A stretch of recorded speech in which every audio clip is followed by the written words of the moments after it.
हरे कृष्ण। भगवद गीता अध्याय 2 श्लोक संख्या 62। ध्यायतो विषयान् पुंसः संगस्तेषुपजायते संगात् संजायते कामः कामात् क्रोधो अभिजायते।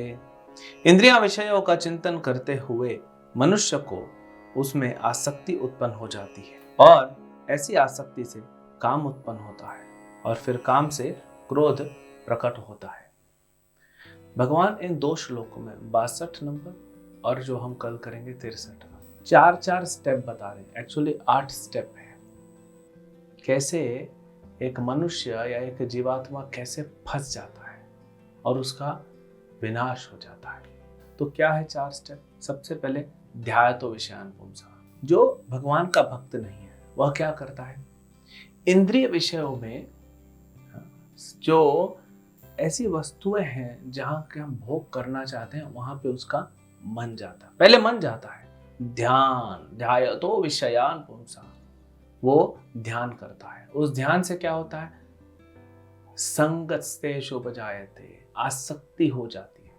जैसे कोई व्यक्ति ध्यान करेगा कि मुझे कार चाहिए, ओ हमारा मैनेजर के पास, हमारी कंपनी में मैनेजर के पास मर्सिडीज गाड़ी है, मुझे वही चाहिए। वो ध्यान करता रहेगा। ले पाए ना ले पाए, दोनों में ही नुकसान है।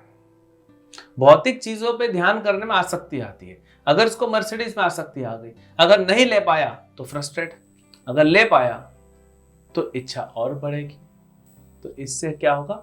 काम उत्पन्न होगा। आसक्ति हो गई, फिर काम होगा। काम मतलब मुझे चाहिए ही चाहिए, वो डिजायर स्ट्रांग हो जाएगी और फिर काम की पूर्ति नहीं होती है तो व्यक्ति को क्या होता है? क्रोध होता है। मुझे ही चाहिए था, नहीं मिला, इसके कारण नहीं मिला, उसके कारण नहीं मिला। फिर व्यक्ति चिड़चिड़ा जाता है, क्रोधी बन जाता है और जिसका उसमें कोई मतलब नहीं है उससे लड़ाई कर बैठता है। आप ऑफिस में जाते हैं, आपको कुछ चाहिए था और वो आपके कलीग को मिल गया, आपको नहीं मिला, प्रमोशन हो कुछ भी हो, आप घर आते हैं क्योंकि वो क्रोध है।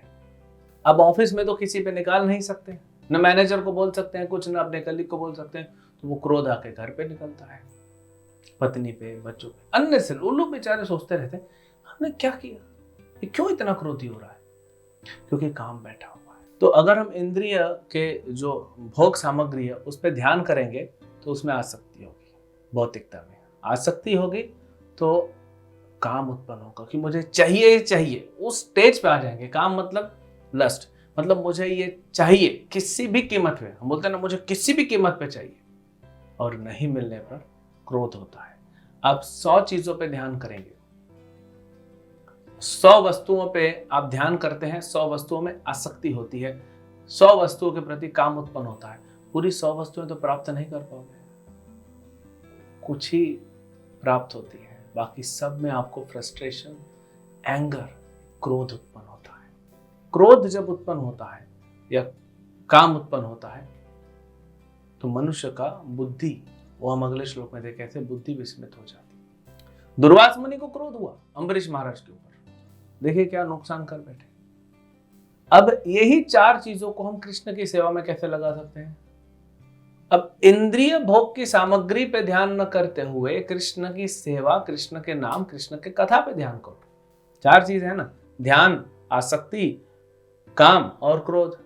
तो जब ध्यान लगाएंगे कृष्ण की सेवा पे, कृष्ण की कथा पे, कृष्ण पे नाम पे, तो कृष्ण से आसक्ति होगी, और कृष्ण से आसक्ति होगी तो काम वासना, मतलब जो काम है उसका शुद्ध रूप जो है प्रेम, कृष्ण से प्रेम उत्पन्न होगा। और जो क्रोध है, क्रोध का भी उल्टा क्या हो जाएगा? आपके मन में भगवान के लिए स्नेह, प्रेम, सेवा भाव ये उत्पन्न हो जाएगा। और सिर्फ कृष्ण ऐसे हैं, कृष्ण की सेवा, कृष्ण की भक्ति ऐसी है जिसपे आप ध्यान लगाने से जो है आपका फायदा है, क्योंकि वो मिलेगा, भगवान देंगे और हमेशा आपके साथ रहेगा। कोई भी वस्तु संसार की आपके साथ नहीं रहेगी, न पति, न पत्नी, न बच्चे, न माँ बाप, न आपका गाड़ी, न आपका घर, आपका बैंक बैलेंस, आपकी डिग्री, कुछ भी नहीं। लेकिन भगवान मृत्यु के बाद भी हमारे साथ रहेंगे। आत्मा अमर है, भगवान अमर है, दोनों का संबंध जिसको भक्ति कहते हैं वह भी अमर है। तो हम ध्यान कहाँ? इंद्रिय विषय से हटा के कृष्ण भक्ति में ध्यान लगाएंगे तो हमारी प्रगति होगी, नहीं तो दुर्गति होगी। तो इसीलिए हम ज़्यादा से ज़्यादा कृष्ण के बारे में सुने, क्योंकि ध्यान लगाने के लिए श्रवण जरूरी है। कृष्ण की कथा सुने, नाम सुने, कृष्ण के बारे में पढ़ें, भगवत गीता भागवतम पढ़ें और अपने जीवन को आनंदमय बनाएं। हरे कृष्ण।